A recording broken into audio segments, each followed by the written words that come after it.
एक तरफ राजनीति के मंझे हुए खिलाड़ी हैं तो दूसरी तरफ सीधा सच्चा खेतों में हाड़ तोड़ मेहनत कर अन्न उगाने वाला किसान, जिसे देश का अन्नदाता कहा जाता है। किसानों ने अब साफ इनकार कर दिया है कि वो बिचौलियों से बात नहीं करेंगे, क्योंकि बिचौलियों के पास फैसला करने का अधिकार नहीं होता। वो तो सिर्फ बातचीत को लंबी खींचने के लिए होते हैं, और जब तक उनके आका इशारा नहीं करेंगे तब तक ये बिचौलिए मानेंगे ही नहीं, चाहे ये कितनी भी ऊंची कुर्सी पर बैठे हों। किसानों ने साफ इनकार कर दिया है कि अब वो बिचौलियों से बात नहीं करेंगे, और उन्होंने संघर्ष का बिगुल फूंक दिया है सीधे उन पूंजीपतियों के खिलाफ। माना जा रहा है कि जिनके इशारे पर नए कृषि कानूनों में इस तरह के प्रावधान किए गए हैं जो किसानों के हक में कम, बिचौलियों, दलालों और पूंजीपतियों के हक में ज्यादा हैं।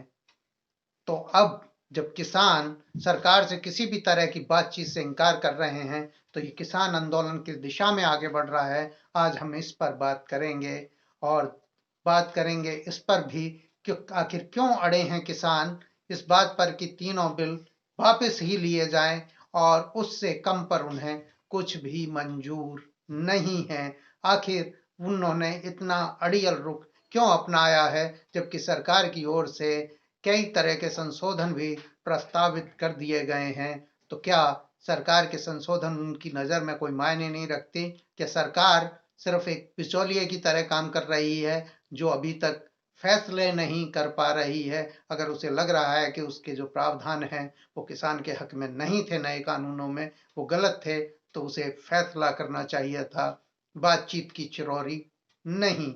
तो आइए बात करते हैं हम आज इन सभी मुद्दों पर।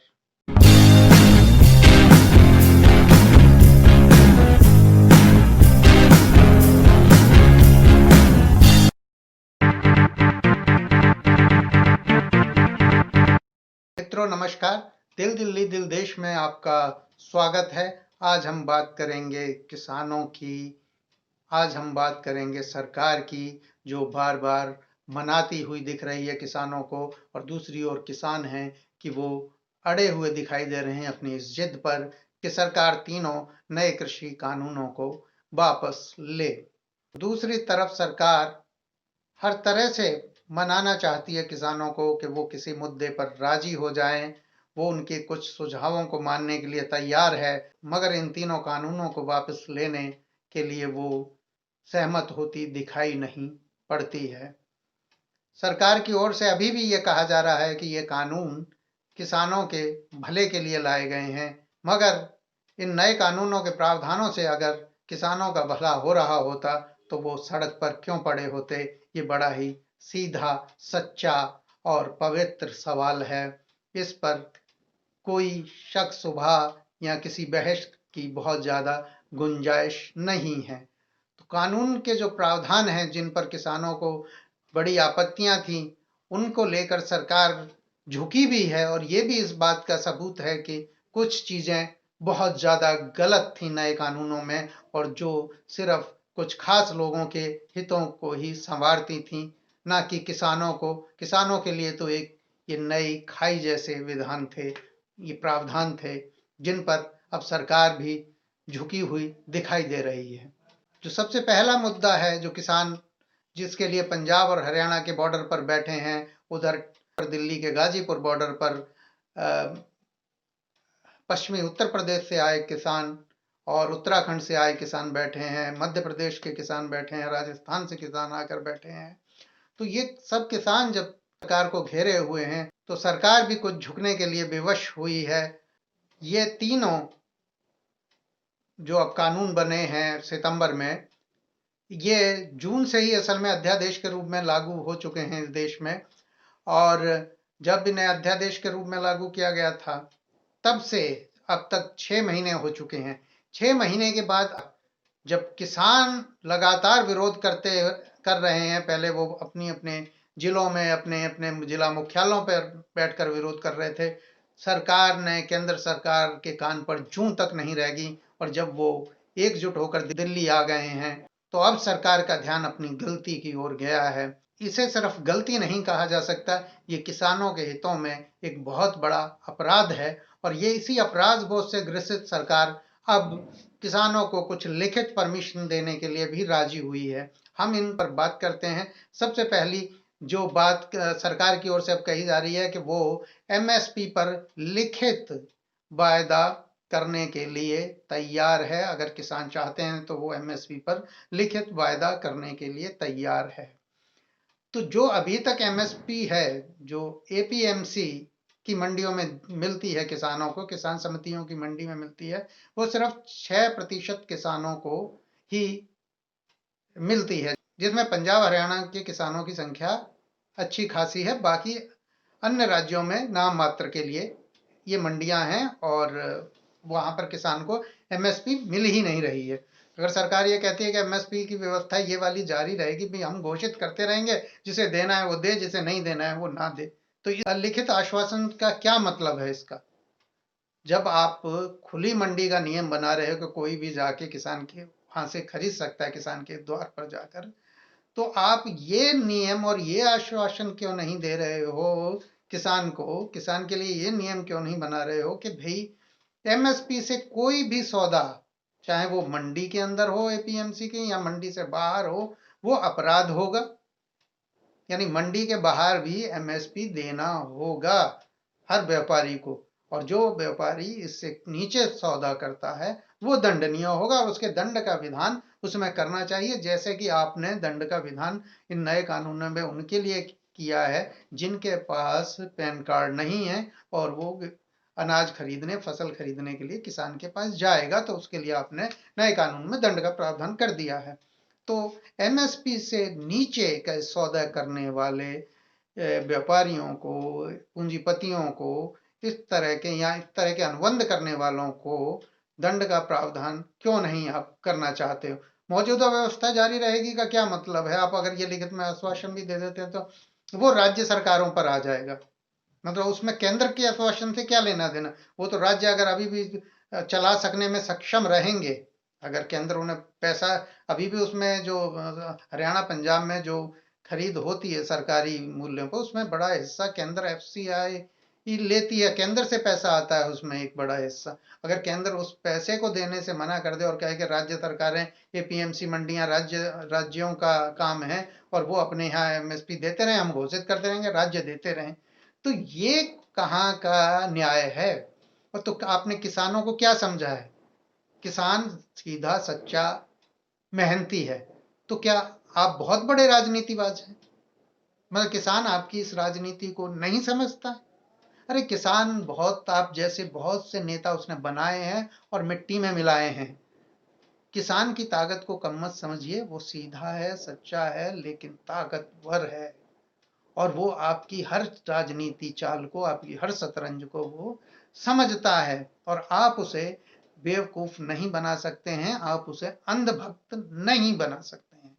और उसके पास ठोस तर्क हैं, और उन्हीं तर्कों को लेकर वो अड़ा हुआ है, और वो इस झांसे में नहीं आया, और आपसे कह रहा है कि आप उन 3 और नकारा बिलों को वापस लीजिए जो आपने कुछ खास लोगों के लिए बनाए हैं, जिनका किसानों के हितों से कोई लेना देना नहीं है। आपने उसमें किसानों के हित में कोई भी लिखित प्रावधान नहीं किए हैं। आपने जितने भी उसमें लिखित प्रावधान किए हैं, चाहे वो आपका जो तीसरा कानून है, जो आवश्यक वस्तु अधिनियम है, उसमें गंगवार साहब उसके मंत्री हैं उपभोक्ता मामलों के, आपने उन्हें बातचीत में अभी कितना शामिल किया है? तो ये आपके उद्देश्य को दिखाता है, क्योंकि जो भंडारण का जो आपने अनलिमिटेड कर दी है, स्टॉक लिमिट आपने अनलिमिटेड कर दी है, वो लिमिट हटा दिया, उसका सीधा लाभ किसे होने जा रहा है? आपको लगता है उसका किसानों का लाभ होने जा रहा है? क्या किसानों ने बड़े बड़े भंडार गृह बना लिए हैं पंजाब में, हरियाणा में? ये सवाल बार बार कुछ खास किस्म के लोग पूछ रहे हैं कि पंजाब के किसानों को ही क्यों दिक्कत है, बाकी जगह दिक्कत नहीं है। तो इसका जवाब आप इसमें देखिए कि अडानी जो है पंजाब में जाके सायोज क्यों बनवा रहा है? वो बड़े भंडार जिनमें लाखों टन आ जाता है, वो पंजाब में ही क्यों बना रहा है? वो हरियाणा में क्यों बना रहा है? क्यों नहीं बनारस में बना रहा है वो इस तरह की चीजें? कोई ऐसा नियम नहीं है कि मंडी के बाहर मूल्य कौन तय करेगा। मूल्य किसान और व्यापारी की मर्जी से तय होगा। तो व्यापारी जो फसल खरीदने आएगा वो अपनी मर्जी से मूल्य तय करेगा और कितनी उपलब्धता है, और वो उपलब्धता जब उसके पास अपने स्टॉक रखने की क्षमता होगी तो वो उपलब्धता उस हिसाब से फसल के सीजन में बढ़ाएगा, बाकी के सीजन में घटाएगा, है स्टोर कर लेगा, बाकी सीजन में बाहर निकालेगा। वो खेल भी शुरू हो जाएगा और उस पर सरकार क्या नियंत्रण करेगी वो कोई नहीं, उसमें खुली छूट दी गई है। एमएसपी व्यवस्था जो है वो आप लागू कर रहे हैं, आप लिखित में आश्वासन दे रहे हैं। आपके आश्वासन का मतलब क्या है जब आप उसे उसका भुगतान ही नहीं करने वाले हैं, जब आप उसको देने ही नहीं वाले हैं, और ना जब आप व्यापारियों से मंडी से बाहर उसे देने के लिए बाध्य करने वाले हैं। या तो आप नए कानूनों को फिर से लाइए और उनमें फिर से लिखवाइए, उन पर फिर से बात करिए, इन कानूनों को रद्द कीजिए। तो ये करने में क्या दिक्कत है? और अगर आपको ये करना है तो आपको तीनों कानून वापस लेने पड़ेंगे और नए सिरे से बनाकर पेश करने होंगे, संसद में उस पर चर्चा करानी होगी, तब वो पास होंगे। पहले निचले सदन से, लोकसभा से, फिर राज्यसभा से, और फिर आपको वो राष्ट्रपति के हस्ताक्षर से उन्हें पारित कराना होगा, तब वो विधान बनेगा। सरकार ने किसानों को जो नए सुझाव भेजे हैं उनमें ये भी माना है जो एपीएमसी की मंडियों से बाहर जाकर किसानों से सीधी खरीद करेंगे उनका पंजीकरण होगा। ये आंखें सरकार की अब खुल रही हैं जब उसने कानून बना दिया है। अब वो मान रही है इस बात को कि हाँ उनका पंजीकरण होना चाहिए। ये तो बहुत बड़ी बात हमसे छूट गई कि ऐसे तो हम कोई भी जाके कितना भी कैसे भी खरीदेगा, अभी तक उनका कोई रजिस्ट्रेशन या ऐसी कोई व्यवस्था नहीं थी। न्योता दे रही थी सबको कि जो जाके लूट सकता है जैसे जाके लूटे किसान को, ठीक है, जितने कम भाव में देना चाहता है दे। तो अब सरकार ये मान रही है कि ये भी एक बड़ी गड़बड़ी कानून में रह गई कि हमने व्यापारी शब्द की बहुत अच्छी तरह से उसमें परिभाषित नहीं किया। कोई व्यवस्था हमने इस नए कानून में जो हमने बनाया है, एक भयंकर भूल थी जो हमने उसकी व्यवस्था इस नए कानून में नहीं की पंजीकरण की, और अब हम उसे करने को तैयार हैं। ये सरकार ने अपने लिखित आश्वासनों में किसानों को दिया है। सरकार ने यह भी माना है कि जो कॉन्ट्रैक्ट फार्मिंग है उसके नियमों में भी संशोधन करना पड़ेगा। अभी तो किसान के हित में इस नए कानून में बहुत बातें हैं ही नहीं, कुछ है नहीं। इसके अलावा जो एक और महत्वपूर्ण बात है जिसमें यह था कि अभी जो नया कानून बनाया है उसमें अगर किसान से कोई व्यापारी धोखा करता है, आपने 3 दिन का उसको टाइम दे दिया कि किसान से फसल ले जाओ और 3 दिन बाद आप उसका भुगतान कर सकते हो 3 दिन में। तो 3 दिन में वो धोखा भी दे सकता है, ट्रक लेके चला गया गुजरात, है माल्या तो इंग्लैंड चला गया, इस तरह से वो भी अपना माल लाद के निकल गया, तो किसान का भुगतान कौन करेगा? अभी बिल में जो नया कानून आपने बनाया उसमें कहा गया आप एसडीएम के पास जाइए, धक्के खाइए, वो कमेटी बनाएगा, फिर वो कमेटी विचार करेगी, फिर एसडीएम एक बोर्ड बनाएगा, वो विचार करेगा, तो फिर डीएम विचार करेगा, और फिर फैसला होगा कि नहीं होगा क्या पता, किसके पक्ष में होगा, किसान के पक्ष में होगा। और डीएम एसडीएम के पास कितना टाइम होगा, वो कितनी बार कितने किसानों को बुलाएगा। तो अब सरकार के कान पे ये जूं रहेंगी कि भाई ये तो बहुत बड़ी गलती हो गई उस कानून में। तो अब सरकार ये मान रही है कि नहीं साहब, ये दीवानी अदालत का ही मामला, अगर किसान लूटेगा तो उसे अदालत जाने का अधिकार तो देना ही पड़ेगा। तो पहले ये अधिकार क्यों छीना गया था, किसके इशारे पर छीना गया था? क्या किसान इस बात को नहीं जानते हैं? और यही वजह है कि आज किसानों ने सीधा बिगुल फूंक दिया कि हम बिचौलियों से बात नहीं करते। अब उसकी नजर में सरकार बिचौलिया है और वो सीधा संघर्ष उन पूंजीपतियों के खिलाफ कर रहा है जिनके इशारे पर इस तरह के कानून बनाए गए हैं, और जिन्हें सरकार में यह हिम्मत नहीं हो रही है कि इन कानूनों को वापस ले सके, इन कानूनों को रद्द कर सके और नए कानून लेकर आए जो किसानों के हितों में हो, जो देश के उपभोक्ताओं के हितों में हो। क्योंकि ये नए कानून कीमत नियंत्रण भी नहीं करते। एक बार वो व्यापारी स्टॉक कर लेगा तो फिर आगे उसकी मर्जी चलेगी कि वो क्या कीमत तय करेगा। सरकार उसमें हस्तक्षेप करने वाली नहीं है। पहले ये था कि अगर कीमत 50% तक, बहुत सारी जीन्स में जिनमें प्याज वगैरह भी शामिल थी, और कि 50% से ऊपर आवश्यक वस्तु अधिनियम के तहत था कि कीमत चली जाती है तो सरकार हस्तक्षेप करेगी। अब तो वो प्रावधान ही हटा दिया नया संशोधन करके, स्टॉक लिमिट तो अनलिमिटेड कर दी और उसके बाद ये प्रावधान कर दिया कि भाई बेतहाशा कीमत वृद्धि होगी तब के सरकार जो है हस्तक्षेप करेगी। और बेतहाशा को कोई परिभाषित नहीं किया गया, बेतहाशा कम मानी जाएगी ये तो सरकार की या नेता की मर्जी है। जब उद्योगपति का इशारा होगा, पूंजीपति का या उसके आका का इशारा होगा, तब सरकार मान लेगी कि आप बेतहाशा हो गए, नहीं तो अब तक बेतहाशा नहीं है। यहाँ जनता सड़क पर टूट पड़ेगी, आ जाएगी, तब वो मानेगी कि अब बेतहाशा हो गई है। नहीं तो बेतहाशा की तो कोई निश्चित निर्धारित परिभाषा है नहीं। और ऐसे निरर्थक शब्दों को किसी कानून में शामिल करना सरकार की मंशा को बताते हैं कि मंशा शुद्ध नहीं थी, साफ नहीं थी। और ये बात किसान से छुपी नहीं रह सकती। किसान समझदार है, वो अन्न खाता भी है और अन्न खिलाता भी है। वो किसी से ये नहीं कहता है कि गोमूत्र पीजिए, गोबर खाइए। वो कहता है नहीं, मैं आपके लिए अन्न उगाऊंगा, आप अन्न खाइए। आप जो है, मैं आपके लिए अच्छे अच्छे फल उगाऊंगा, आप उनका रस पीजिए। वो किसान ये नहीं कहता है कि आप किसी जानवर का मूत्र पीजिए या किसी का मल खाइए।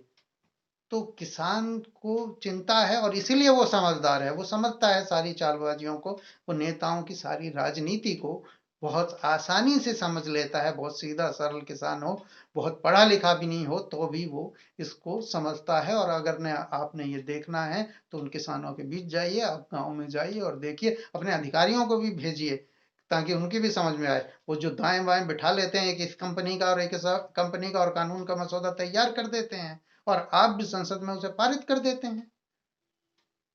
कहाँ रहते हैं आप? देश के लोगों के बीच जाइए, देश के किसानों के बीच जाइए। किसानों की एक और बड़ी मांग जो सरकार ने इसमें मानी है, वो ये है कि अब सरकार इस बात के लिए भी सहमत हो गई कि जो बिजली बिल लाई थी उसमें भी सरकार ये मान गई है कि नहीं, पुरानी व्यवस्था ही उसमें कायम रहेगी। तो सरकार ये सोच के गलतियां कर रही थी कि भाई वो कुछ भी कर ले, लोगों को समझ में नहीं आएगा, लोगों को वही समझ में आएगा जो वो समझाना चाहेगी। या कुछ पूंजीपति अपने तरीकों से उसे समझाएंगे, प्रचारित करेंगे, या उसके में प्रचार में पैसा झोंकेंगे, या अपनी मीडिया मैनेजमेंट को लगाएंगे और वही बातें किसानों की समझ में आ जाएंगी और हम किसानों को पट्टी पढ़ा लेंगे। तो वो बहुत बड़ी गलत फहमी में थे। अब हो सकता है कि बहुत से लोगों को वो पट्टी पढ़ा लेते हों, लेकिन पंजाब और हरियाणा के किसानों को पट्टी पढ़ाना आसान नहीं है। वो लोग पिछले 50 साल से एमएसपी ले रहे हैं और अपने दम पर ले रहे हैं। अगर कोई पार्टी एमएसपी दे रही होती तो अब पूरा देश ले रहा होता, क्योंकि 50 साल से जिन जिन सरकारों ने जो राज किया, उनकी देश भर में उन्हीं की सरकार थी। ठीक है, बाकी जगह कहीं एमएसपी नहीं ले पाए किसान, पंजाब हरियाणा के किसान ले रहे हैं। तो इसमें किसी राजनीतिक पार्टी का हाथ नहीं है, न कांग्रेस का। वो एमएसपी ले रहे हैं तो किसान अपने दम पर, अपने संघर्ष के दम पर ले रहे हैं। वो ऐसे ही एकजुट होकर आए थे 1967 से अब तक, 60 से ही, बल्कि 1957 से उन्होंने संघर्ष शुरू कर दिया था अपने लिए एक निर्धारित फसल मूल्य के लिए। सर छोटू राम का नाम भी लिया जा सकता है इस दिशा में कि वो अंग्रेजों के समय से भी किसानों के लिए लड़ाई लड़ रहे थे। तो इस तरह की चीजें हैं, हुई हैं, तब जाके आज पंजाब और हरियाणा का किसान अब तक एमएसपी लेता आ रहा था। और सरकार की आंख में यही बात खटक रही थी कि ये दो राज्य जो है 6% किसान भाई एमएसपी क्यों ले रहे हैं, बाकी किसान तो लुट रहा है, तो ये क्यों नहीं लुटते हैं, ये क्यों बड़ी बड़ी गाड़ियां लेके चलते हैं, ये क्यों जीन्स पहनते हैं, इन्हें फटा कुर्ता फटे जूते इनके क्यों नहीं है।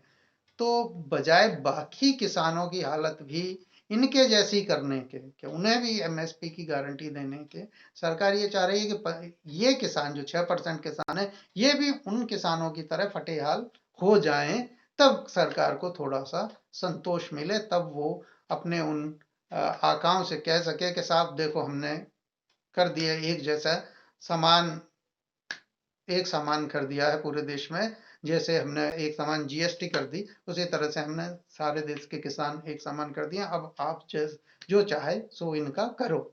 पर वो जुझारू किसान है, वो तब भी लड़ा था और अब भी वो सड़कों पर है और अपने हक के लिए शांति से बैठा है वो, और अपनी बात रख रहा है वो पूरे कायदे से, पूरे कानूनों के दायरे में।